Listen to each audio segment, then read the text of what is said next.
Hi friends, ఈరోజు మనం వక్ఫ్ bill గురించి మాట్లాడుకోబోతున్నాం. వక్ఫ్ అంటే ముస్లింలు చేసే దానం. ఇండియాలో ఉండే మొత్తం ముస్లిం భూములన్నీ అంటే దర్గాలు, ఇళ్ళు, దుకాణాలు, మసీదులు ఇవన్నీ వక్ఫ్ బోర్డ్ పరిధిలోకి వస్తున్నాయి. ఇండియాలో 9.6 లక్షల ఎకరాలు వక్ఫ్ బోర్డ్ పరిధిలో ఉన్నాయి.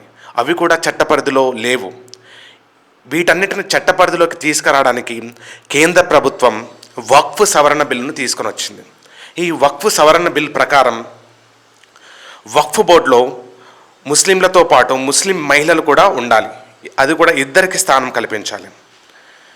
నెక్స్ట్, ముస్లిం రాష్ట్ర బోర్డులలో, ముస్లిం వక్ఫ్ రాష్ట్ర బోర్డులో మరియు కౌన్సిల్లో ముస్లిమేతరులకు స్థానం కల్పించాలి. నెక్స్ట్, వక్ఫ్ బోర్డు కింద ఉన్న ఆస్తులన్నీ 6 నెలలలోపు సెంట్రల్ డేటాబేస్లో పొందుపరచాలి. నెక్స్ట్, ట్రిబ్యునల్లో ఏదైతే ముస్లిం ట్రిబ్యునల్లో కోర్టులో కేసు జరుగుతున్నాయి వాటిని హైకోర్టులో కూడా వాళ్ళు సవాలు చేసుకోవచ్చు.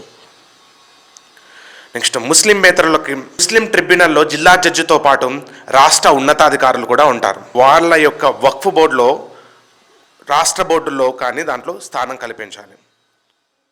For more information, please like, share, subscribe. Thank you.